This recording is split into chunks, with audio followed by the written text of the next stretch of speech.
Loué soit Jésus-Christ, qui nous a appris ce que aimer veut dire.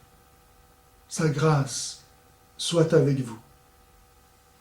Beaucoup de personnes estiment aujourd'hui devoir cohabiter avant de se marier pour, disent-elles, mieux préparer leur mariage.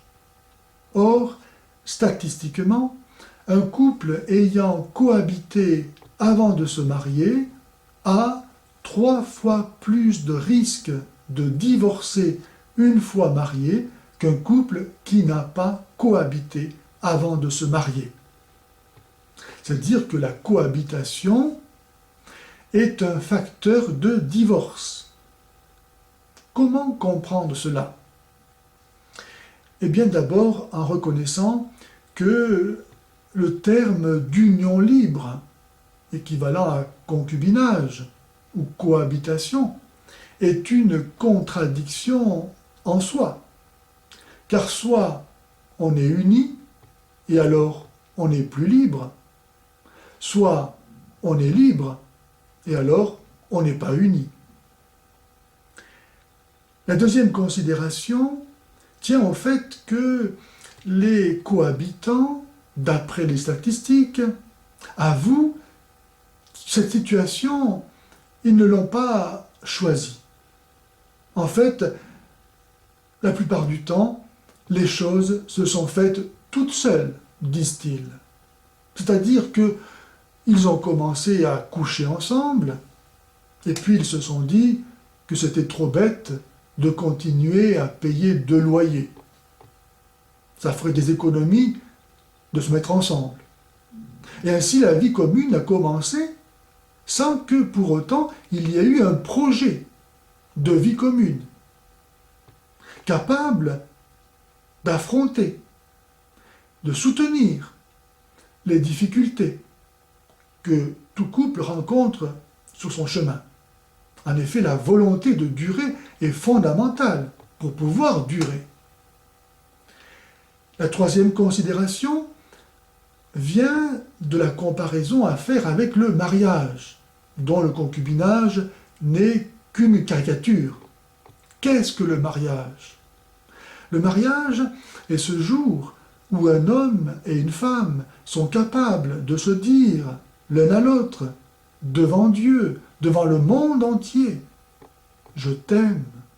Et la preuve que je t'aime, c'est qu'à partir de maintenant et jusqu'à ma mort, je consacre ma vie à ton bonheur. Même si 15 jours après le mariage, tu es grabataire, je te promets que je serai là pour t'assister jusqu'à la fin. Car ce que je veux, c'est servir ton bonheur.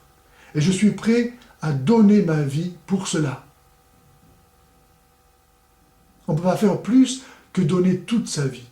Il n'y a pas de plus grand amour que de donner toute sa vie. C'est pourquoi le jour du mariage est normalement le jour le plus beau d'une vie humaine.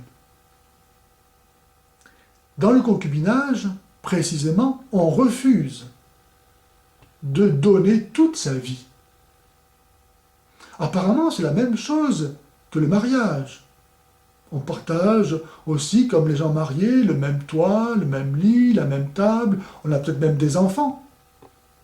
Mais ce que l'on cherche, ce n'est pas le bonheur de l'autre, c'est son propre bonheur à soi.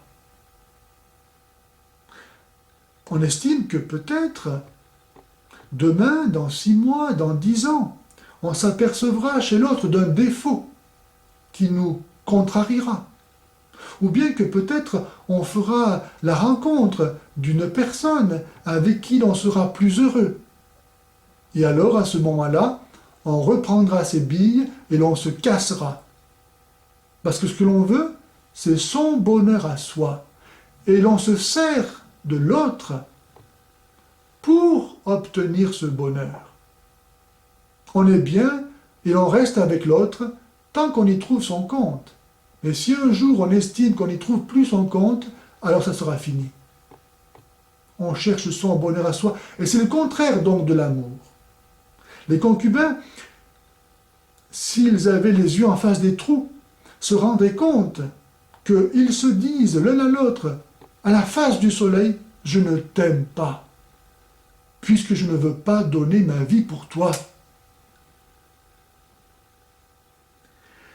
Le mariage est le passage à une vie nouvelle, par laquelle on devient époux ou épouse, père ou mère, grâce à l'autre, et grâce aux dons que l'on fait de soi-même, par lesquels on se perd donc soi-même pour se retrouver nouveau, différent.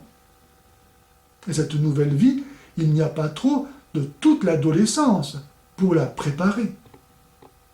Pour la préparer. Car qu'est-ce que je vais donner si je n'ai pas su me préparer? On n'essaye pas une personne. On peut essayer une voiture. Et si elle nous plaît, on l'achète. Mais on n'essaye pas plus le mariage qu'on peut essayer sa naissance ou sa mort. Car il s'agit d'une nouvelle vie. Et la personne est toujours libre. Elle peut toujours nous décevoir. Je n'ai pas de garantie absolue que je serai heureux avec elle. Je prends un risque. Et ce risque, c'est l'amour seul qui peut le prendre, parce qu'il a la foi. Le mariage est une aventure héroïque, extraordinaire, qui ne peut pas s'accomplir, humainement parlant, sans la grâce de Dieu. D'ailleurs, seule l'Église catholique n'a jamais légalisé le divorce, parce qu'elle vit, elle, de la grâce, de l'amour du Christ qui nous a aimés parfaitement, jusqu'au bout, jusqu'à la mort. Cette grâce communiquée aux époux par le sacrement de mariage. Dans l'Église catholique, on peut s'aimer comme le Christ nous a aimés jusqu'au bout. Chez les protestants, chez les orthodoxes, chez les juifs, chez les musulmans, on peut divorcer. Chez les catholiques, il n'y a pas de divorce. Que le Seigneur puisse toucher le cœur des jeunes gens aujourd'hui et leur montrer la beauté du mariage.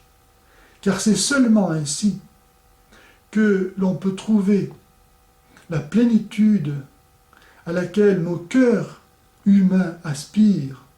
Dieu nous a fait hommes et femmes pour que l'homme et la femme ne fassent que un et que un fasse trois, à l'image de Dieu, qui est unique, et Trinité, qui est famille, parce qu'il est amour.